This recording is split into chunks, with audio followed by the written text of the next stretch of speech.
mais um resumo da Bolsa iniciando do canal Investland.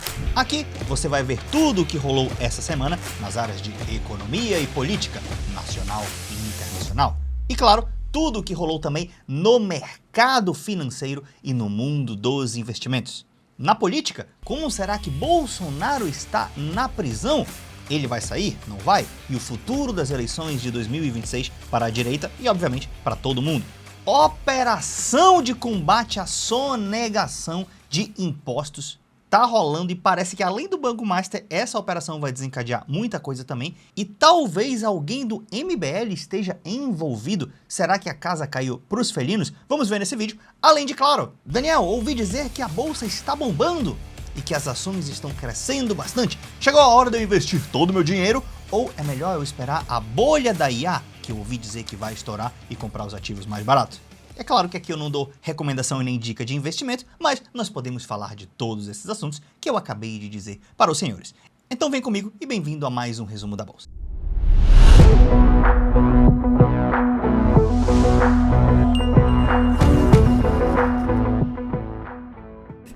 Bom, antes de falar do nosso querido índice Ibovespa e de tudo que a gente vai falar aqui, eu quero dizer para você que agora, no começo da semana, na terça-feira, provavelmente aqui no canal, nós vamos soltar um vídeo incrível que é sobre as terras raras e sobre a visão estratégica de país. Como que o Brasil pode usar do Estado e do setor privado, obviamente, para crescer e se tornar eventualmente uma nação mais rica. E as terras raras podem sim ser minerais estratégicos para isso. E esse será um dos próximos vídeos do canal. E ó, naquele jeito de Investland, desenhando bastante e super didático. Vai ser o melhor vídeo que você já viu na internet sobre o assunto. Mas vindo agora para o resultado da Bolsa brasileira essa semana e do mercado, a Bolsa subiu quase 3%, fechando quase aos 160 mil pontos. Dá uma olhada, 159.200 pontos, renovando a máxima histórica. A salva de palmas para o Ibovespa, que está bombando. Eu, Daniel, só gosto de comprar na baixa, né? Mas é bom a gente ver assim que ela bate recorde, porque pelo menos a gente sabe do potencial. Indo para frente para mais alguns indicadores, IFIX dos fundos imobiliários subiu quase 1% essa semana. Bolsa americana também subiu 3%, aqui o SP 500 bombando, potencializada pela Magnificent Seven. A Nvidia, inclusive, relatou um lucro bastante alto. Daniel, logo essa bolha da IA que estão especulando é apenas uma mentira, porque a Nvidia reportou o lucro. Querido, eu não acho que essa bolha seja uma mentira, tá? É mais provável a chance de ser verdade. Por quê? Porque nunca essas empresas estiveram com capital tão grande e tão concentrado. Se você isolar as Magnificent Seven, que são as 7 maiores empresas, do resto do índice do SP 500, o SP 500 está basicamente na mesma, ou até crescendo ali de uma maneira ok, mas essas Magnificent Seven estão crescendo absurdamente e elas estão fazendo algo chamado round tripping. O que é isso? É quando você circula o dinheiro entre você mesmo. Igual quando o Chaves comprava os churros dele mesmo. Ele se passava pelo Chaves cliente e falava assim, ó, Chaves vendedor, você me dá uns churros? Aí ele virava o Chaves vendedor e falava, sim, te dou uns churros. E aí dava os churros pro Chaves cliente. E aí o Chaves vendedor depois vinha aqui e queria ser o cliente. Ele falava, Chaves, você me vende mais uns churros? E aí com o mesmo dinheiro foi circulando e todos os churros acabaram. Então, muitas dessas empresas estão fazendo isso, tá? E elas acabam sobrevalorizando na bolsa, por isso que muita gente está dizendo que tem uma provável bolha da IA. Eu acho bem razoável. Mas pelo menos o dólar não está explodindo, menos 1% essa semana, fechado aos 5,33, provando que mesmo com esses ruídos internacionais, o capital estrangeiro não está saindo do Brasil. Daniel, mas tem um bilionário saindo por conta da taxa? Tem não sei o quê. Se tivesse saindo muito, o dólar estaria estourando para 7, 8, 9 reais e a gente vê que ele está a valores moderados. Para os cracudos de criptomoeda, cresceu 5% o Bitcoin essa semana, voltando a superar os 90 mil dólares. Prepare aí, hoje é rápido aquele super print do setor Best. Só aqui você encontra todo o resumo de bancos, seguros, saneamento, telecom e empresas elétricas da Bolsa de Valores, as principais delas, obviamente, no único lugar, te poupando aí um tempão de pesquisar o resultado sobre cada uma delas, fechou? Lembrando que eu vou tirar Oi daqui, porque Oi, meu irmão, uma hora falha, outra hora não falha, outra hora a ação cai 40%, outra hora cai 50%. Tu que já acompanha o resumo da Bolsa sabe, essa semana cresceu 188%, saiu de 9 centavos para 26 centavos. Daniel, qual o fundamento disso? Não sei, não me pergunte, eu desisti de olhar isso e qualquer coisa que eu falar aqui é mais especulação do que a própria especulação. Então, uma boa sorte para os senhores que apostam nessas empresas. Outro print do nosso setor de commodities. O Brasil, por enquanto, é um país muito exportador de commodities, por enquanto não, sempre será, quero que o Brasil sempre exporte commodities, mas tem a hora também da indústria. Sonho que um dia esse país desenvolva sua cadeia tecnológica, desenvolva sua cadeia industrial, para que nós possamos sair de um país de simplesmente renda média que depende de agro, mas nossas commodities estão aí trazendo alguns dólares para o país e aqui está o print para você. Partindo para a profecia das instituições financeiras, tá? Toda semana sai o Boletim Focus e a galera fala, os economistas dizem como que vai fechar o Brasil no final do ano, e daqui a um ano, e daqui a 2 anos. Basicamente, eles estão crendo que a inflação vai fechar esse ano a 4,45, dentro da meta de inflação, tá? Que ela tem o teto de 4,5%, então a previsão é que a inflação vai fechar dentro da meta, o que é bom. O PIB total vai subir acima de 2%, o que é bom, quer dizer, PIB de 2%, não devia falar que é bom, né? Mas uma Selic de 15%, o PIB dá crescer 2%, menos mal, né?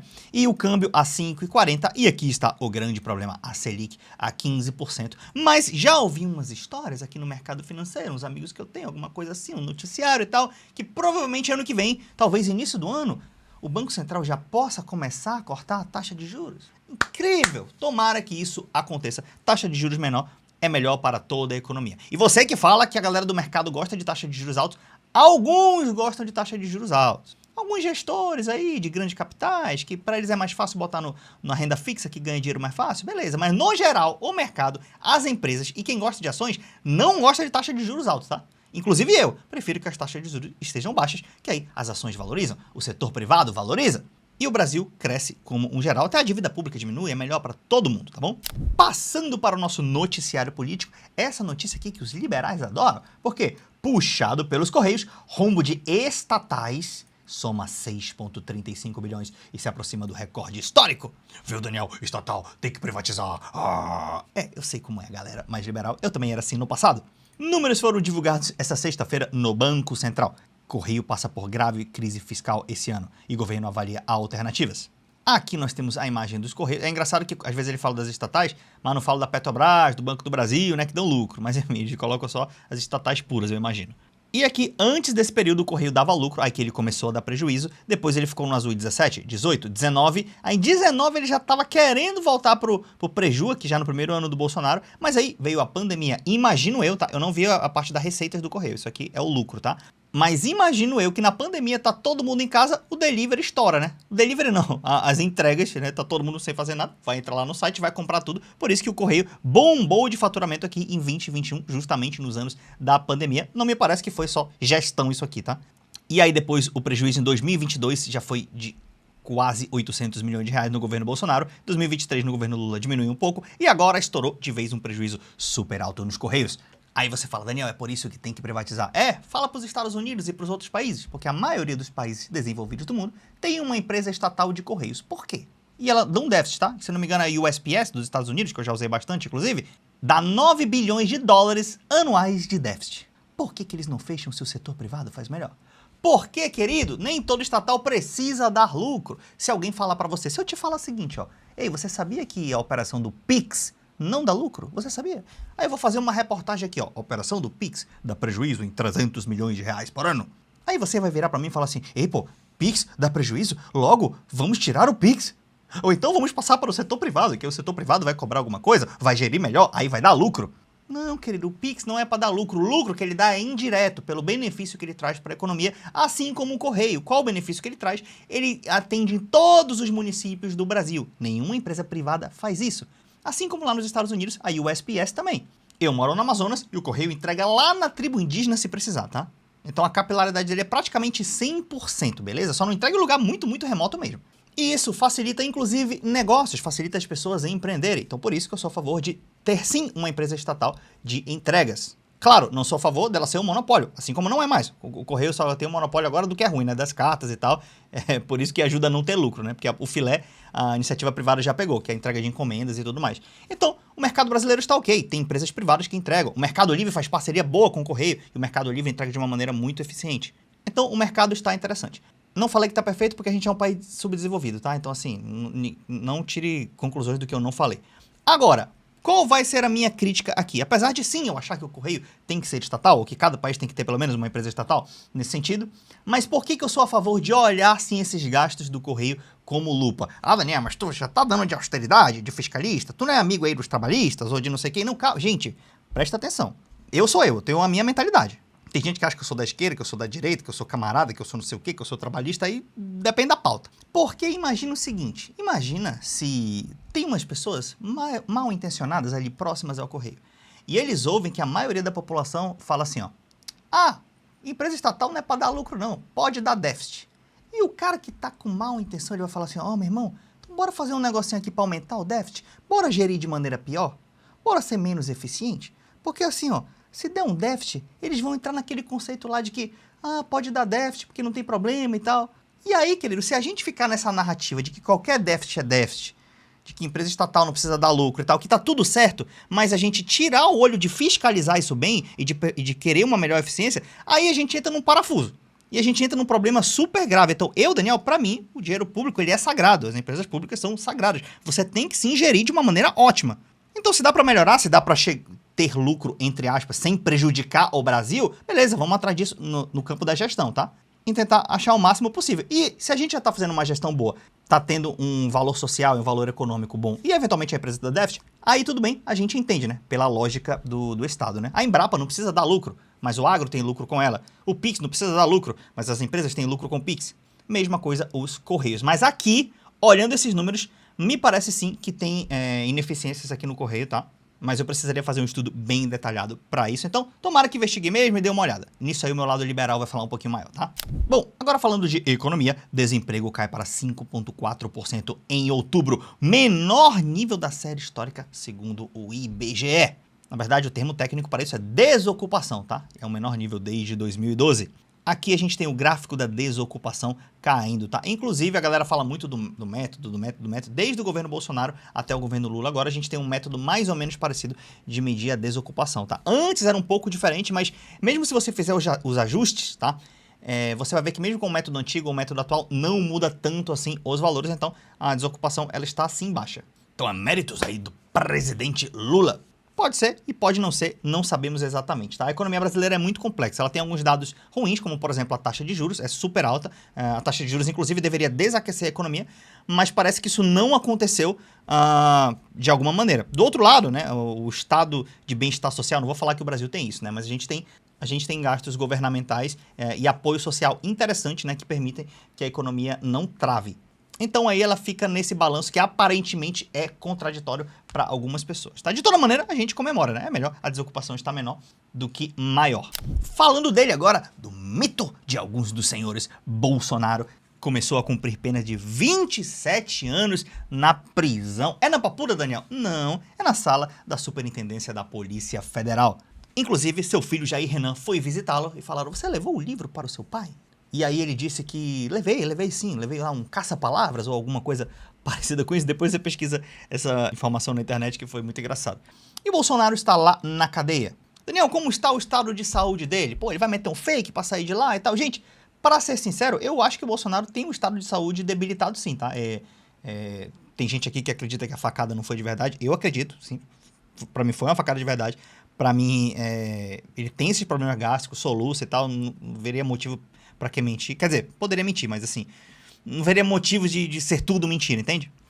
Então eu acho sim que ele precisa aí de cuidados especiais. O suficiente pra ter que cumprir a prisão em casa? Acho que não, mas só o médico pode falar isso, tá? Agora, o Bolsonaro tem alimentação muito ruim também, né? Ele se engasgava lá com camarão, leite condensado e pão, as gororoba que ele comia. Eu acho que ele se confia no histórico de atleta dele, né? Mas, aparentemente, ele não tá bem psicologicamente na prisão. Teve um surto de soluço um tempo desse, né? Que aí depois foi acalmado com... Ele tomou alguns remédios gástricos. E aí foi acalmado. Vamos ver como será o desenrolar do querido capitão aí na prisão. Mas o mais importante que está acontecendo nesse metaverso aí é a briga na direita, que é uma briga às vezes meio velada, às vezes meio aparente. Porque, de um lado, temos Eduardo Bolsonaro, filho do Bolsonaro, que não quer entregar aí a liderança da direita para outra pessoa, como, por exemplo, o Tarcísio de Freitas, ou como, por exemplo, o Ratinho.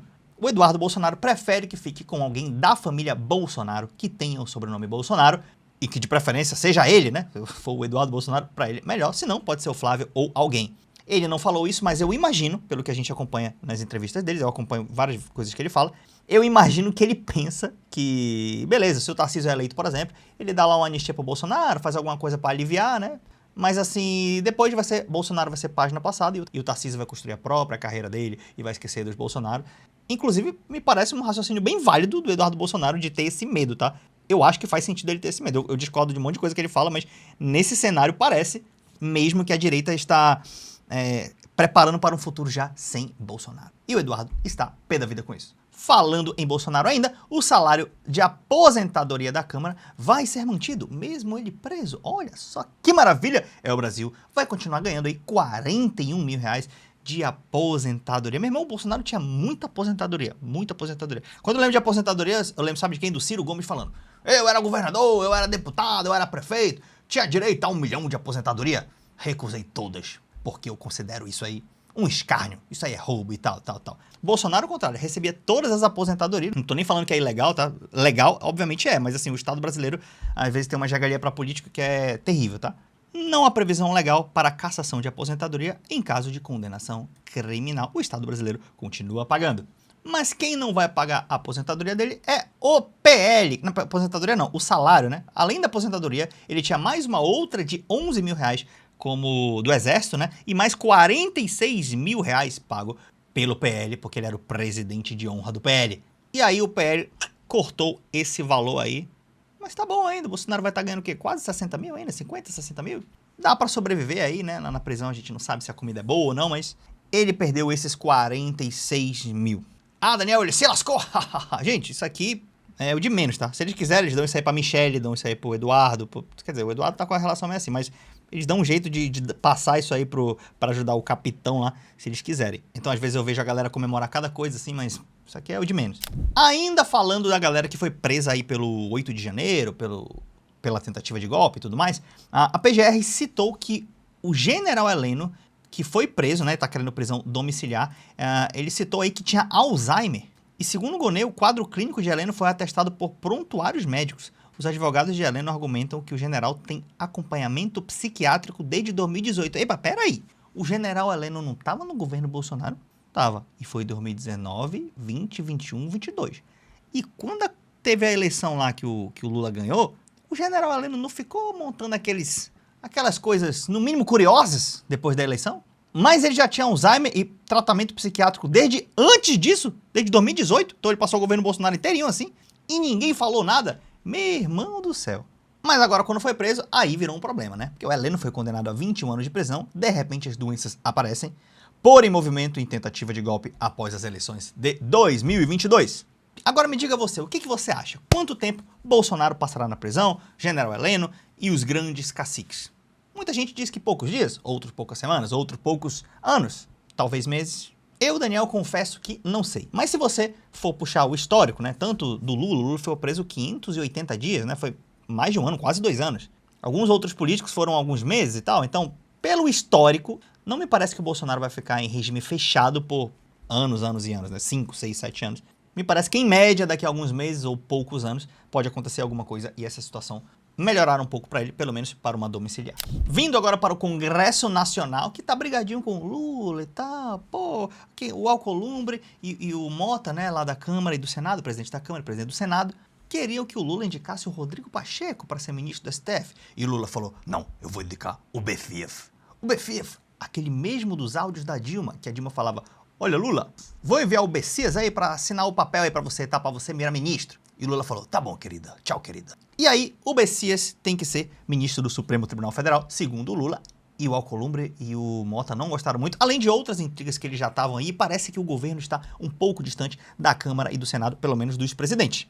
E a galera já tá armando umas pauta-bomba contra o Lula, contra o governo, e algumas derrotas, e uma delas foi essa. O Congresso impõe derrota a Lula e ressuscita pontos polêmicos da lei do licenciamento ambiental após a COP. Foi derrubado o veto de Lula a 52 pontos da lei, bastante, hein? Como que amplia a possibilidade de licenciamento autodeclaratório e que reduz a participação da FUNAI em processo do tipo. Aqui um monte de coisa, é basicamente assim, eles deram uma afrouxada, né? O que eu entendi foi que o Lula queria dar uma apertada e eles deram uma afrouxada para deixar a exploração um pouco mais fácil, tá? Na prática, os parlamentares reconstruíram o PL da devastação que enterra o licenciamento ambiental no país. É o pior retrocesso legislativo ambiental da história da política nacional. Eu confesso que eu ainda não me debrucei profundamente disso, tá? Eu sou engenheiro florestal, sou formado nessa área, apesar de eu não atuar. Então, toda vez que é parte ambiental, eu gosto de olhar bastante, bem detalhado. Sabe por quê? Porque tem militância, assim, dos dois lados. De verdade. Claro que eu sou mais da parte a favor dos amigos do meio ambiente, né? Mas eu sei que tem muita militância, assim, desse lado. Então, cara, às vezes eu gosto de estudar estrategicamente. E avaliar, cara, isso é realmente bom, isso é realmente ruim. Parte ambiental, não tem como tu lidar muito com ideologia. Quer dizer, como que eu tô pedindo no Brasil para as pessoas não lidarem com ideologia, né? Mas assim, pelo menos, se tu for escolher uma coisa para pensar sem muita ideologia, cara, escolhe a parte ambiental, porque a parte ambiental e de exploração do próprio país, ela pode dar uma possibilidade da gente enriquecer. Claro que não só com agro, né? Não só com produtos primários, mas assim, tem possibilidade de gerar valor ao país, mas do outro lado tem o poder também muito devastador. Então é uma ciência ótima de equilíbrio que você tem que estar sempre adotando. Eu, por exemplo, sou a favor da exploração da margem equatorial. Eu acho que a Petrobras descobriu petróleo lá, provavelmente tem petróleo muito lá na margem equatorial, no norte do Brasil, próximo ao Amapá. Poxa, aquilo tem um potencial grande para o Brasil. A Petrobras é uma empresa confiável, né, uma empresa mista, então uma parte dela é do Estado, a maioria dela é do Estado, e outra parte do setor privado, mas é uma empresa super confiável. Nunca teve vazamentos na Petrobras daquele estilo lá, que prejudicariam o meio ambiente. E mesmo se houvesse, ela saberia conter, tá? Então é uma das melhores empresas do mundo para fazer isso. Então, apesar do meu lado ambiental me dar um pouco mais de medo de não me toque, né? Mas, estrategicamente, é um projeto viável e eu sou muito a favor dessa exploração. Então, a parte ambiental eu acho que todo mundo deveria pensar de uma maneira um pouco mais lógica. Indo para as últimas aqui, mega operação mira o grupo Refit, apontado como o maior devedor de imposto de São Paulo. Gente, maior sonegador de São Paulo. Tem gente falando que é o maior sonegador do Brasil, tá? Tem nome agora. Grupo Refit, que só de sonegação foram mais de 26 bilhões de reais para começar. Meu irmão, e a galera só fala que tem fraude no setor público. Aí o Banco Master faz as tretas dele, mas sempre tem um político envolvido no meio. Outra coisa, essa sonegação alta aqui. Cara, beleza, o cara sonegou, mas assim, não é possível que ele não tenha nenhuma peixada no Estado para pelo menos adiar essas coisas, fazer uma vista grossa, um não me toque. Então, cara, gente, empresário muito grande, normalmente ele já tá de braço grudadinho aí com algum tipo de político ou com algum artifício estatal. E aí, Daniel, ele sonegava imposto, mas simplesmente ele não pagava? Inclusive, tem influenciador e youtuber brasileiro que tem orgulho de sonegar imposto. E ele ainda te ensina a sonegar impostos. Uma coisa é, tudo bem, e eu acho até legal, você ver maneiras legais de pagar menos impostos, mas dentro de uma coerência. Não tem problemas com isso, né? Beleza. E é legal isso, tá? Você pagar menos impostos dentro da legalidade, ainda mais com o manicômio tributário brasileiro. Agora, tem influenciador que sente prazer em sonegar impostos. Ele incentiva que sonega. Fala que sonegação é legítima defesa. Gosta. Aí, você morre com imposto no consumo. Você morre no imposto de renda. Aí o Brasil falta coisa. E esse cara não paga. E ele fica falando, claro que eu não pago. Não retorna pra mim, mas como que vai retornar se tu nem paga? Só quem paga é o pobre. Talvez se tu pagasse, pudesse retornar mais um pouco, né? E assim, como que não retorna? Porque outro dia uma pessoa que eu conheço falou isso. Dani, não retorna pra mim. Mas espera aí, lá nas ruas lá de Alphaville, é bem asfaltadinho, cara. Parece que o Estado tem funcionado bem. A iluminação lá, pública, é muito boa. A segurança também lá é bem legal. O sistema judiciário lá está funcionando muito bem. E eu não ando lá pela rua, em Alphaville, e eu vejo um monte de gente jogada na rua. Uma vez uma pessoa que não gosta de pobre falou pra mim, Daniel, Bolsa Família até que é bom, né? Porque senão a rua seria igual The Walking Dead. Um monte de pobre jogado. Olha o nojo da pessoa, que é nojo de pobre. E pois é, lá não está isso, não tem um monte de gente jogada e tal. Então parece que o Estado está funcionando, parece que pelo menos as pessoas têm aí um sistema de saúde público, embora precário, né? Tem ainda o Bolsa Família. Então, assim, de alguma maneira parece que sim, para alguns ricos o Estado retorna. Sem falar que eu conheço muitos também que o Estado retorna de maneira linda. Como? Eles ganham dinheiro e pagam 0 de dividendos. Inclusive minhas ações caem, eu pago 0 de dividendos. E aí uma parte disso eu reinvisto em mais empresas que dão dividendos e eu pago 0. Outra parte disso eu jogo na renda fixa, por exemplo, no Tesouro. E o Tesouro brasileiro me paga 15% ao ano. Como que eu quero dizer que o Estado não volta para rico? Meu Deus do céu! Eu fico com raiva desses YouTube, ó. Eles lascam todo mundo e têm prazer em roubar. E falam que é legítima defesa. E aí, acaba nisso aqui, ó. Os empresários, um fica lá falando pro outro. Soneguei. Tá, tô fugindo do Estado. Na Europa e nos países mais desenvolvidos do mundo, eles não têm essa mentalidade, tá? O rico e o O pobre, eles não têm... Primeiro que não tem raiva um do outro, né? Tem muito pobre que tem raiva de rico também, não precisa. Apesar de que alguns é complicado, mas assim... Enfim, tem pobre que é complicado também. Mas... Eles têm essa mentalidade de contribuir com a sociedade e tal, pensar a longo prazo. Os países orientais também são assim. Aqui no Brasil, não. Todo mundo roubando e achando que é lindo. Em resumo, a fraude fiscal funcionava assim. Segundo os promotores, no centro do esquema estava uma refinaria. E ao redor da refinaria, uma rede de colaboradores dividida entre diferentes núcleos, com empresas no exterior e no Brasil, tá? Tecnologia e jurídico, financeiro e patrimonial, empresas importadoras, fintechs, bancos, distribuidoras, postos de combustíveis. E aí a Receita identificou 17 fundos ligados ao grupo, que somam um patrimônio de 8 bilhões de reais. No entanto, depois se constatou que eram cerca de 50 fundos. Aí, bicho, aí não sabe quanto... É sempre assim, aparece 8 bi, é 26 bi, é 50 bi, é 17 fundos, é 50 fundos. Cara, é um emaranhado, não dá pra descobrir o que é. É a aula mestra de sonegar impostos e ainda falar mal do Brasil, dizer que o Brasil explora ele. E que a vida do grande empresário é difícil. Mas essa galera aqui, meu irmão, tem gente que ainda paga curso com esses caras, né? Mentoria. Por exemplo, em outra notícia já disse que esse núcleo movimentou mais de 72 bilhões entre o segundo semestre de 2024 e o primeiro semestre de 2025. Eu até me perco nessas cifras, sendo bem sincero com vocês. E olha que eu tenho bastante facilidade com números, tá? Mas, além disso, o que eu quero trazer para vocês é que um comentarista político, e não só comentarista político, mas um membro do MBL, eu acho que é mais por isso que ele tá ficando famoso agora, já era famoso, né? Mas que ele está sendo mais falado, que é o Cristiano Beraldo, foi alvo da operação contra a sonegação da Refit. Os registros mostram que o comentarista Cristiano Beraldo e a esposa do Ricardo Magro, que é o cabeça da parada toda lá da Refit, gerenciam empresas em Miami. Daniel, logo ele é um criminoso? Não, às vezes não. Às vezes gerenciam, mas uma pessoa tá fazendo besteira e a outra não, tá? O outro cara tá ali pra ganhar dinheiro, etc, mas ele não sabe do que o cara tá fazendo errado. Tem sócio que engana o outro, então não dá pra você criminalizar de uma vez. Não tô passando pano não, tá, gente? Eu tô só sendo razoável aqui. Eu não tenho a mínima ideia se o Beraldo é culpado ou se não é culpado, tá? Claro que, obviamente, tem que ser investigado isso.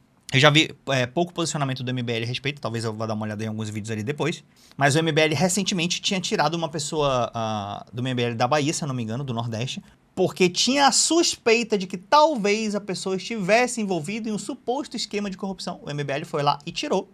É preciso reconhecer isso, mas assim, agora também tem a suspeita de que talvez ele esteja envolvido. Será que o MBL vai tirar o Beraldo? Ou é o que estão dizendo, não, é só porque aquele lá da Bahia era menor, ele não era tão grande quanto o Beraldo já é mais famoso.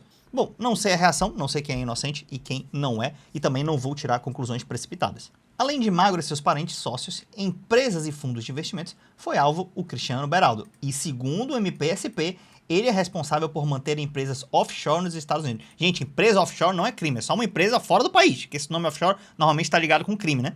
Que o cara tá fazendo alguma maracutaia e tá mandando dinheiro pra fora, ou tá fazendo a maracutaia lá fora. Mas não necessariamente ter uma offshore é crime, tá? É só pra... Tem gente que vê a palavra e já associa com coisa errada. Mas pode ser coisa errada também, tá? Pode ser. E ele é responsável por manter empresas offshore nos Estados Unidos, cujos endereços coincidem com firmas ligadas a Magro. Então, provavelmente, sim, eles tinham algum tipo de relação. Só tem que ver se ambos sabiam do esquema ou não. Mas me diga você, o que você acha de tudo isso? Poxa, o Renan Santos estava pontuando nas pesquisas. Tinha pesquisa que estava com 1%, algumas outras 3%. Será que isso pode abalar em alguma maneira a candidatura do MBL, né? Eu tô vendo que eles estão tentando furar as caixas, né? Estão fazendo lives e podcast junto com os trabalhistas, para tentar, será que pega uma voto da galera trabalhista? Tipo assim, uma galera mais da esquerda lá não gosta muito do Lula porque fala que é neoliberal. Não gosta da direita porque é bolsonarismo. Aí vai ter lá o Renan e vai falar, pelo menos vou votar no Renan porque ele é amigo aí de uma galera trabalhista. Então eu tô vendo que eles estão tentando furar essas bolhas. Tô vendo que quando o Bolsonaro foi preso também, eles não demonstraram aquela raiva que eles normalmente têm do Bolsonaro e falam mal, né? Eu vi até um vídeo do Renan Santos e um do Kim Kataguiri, relativamente passando pano, não passaram pano, mas relativamente, eles foram mais a menos do que normalmente são, né? E eu fiquei pensando, será também que estão querendo o voto dos bolsonaristas? E se quiser, tudo bem, é válido, foi a parte do jogo, né? Eu, se fosse candidato a presidente, eu ia querer o voto de todo mundo. Mas eu estou vendo essas novas movimentações que eles têm feito aí, tá? Mas essa parada com o Beraldo, isso tá me deixando bastante curioso. Eu quero saber se ele tinha envolvimento ou não e como que a galera do MBL vai reagir com relação a isso. O que você acha? É culpado? Não é? Como o Partido Missão vai reagir? Vai afetar eles ou não? Bom, e lembrando que nos próximos dias a gente vai ter o vídeo das terras raras. Eu acho muito importante que você veja. E será uma discussão excelente sobre o futuro do Brasil. Muito obrigado pela presença de todos vocês, a gente se vê no próximo vídeo.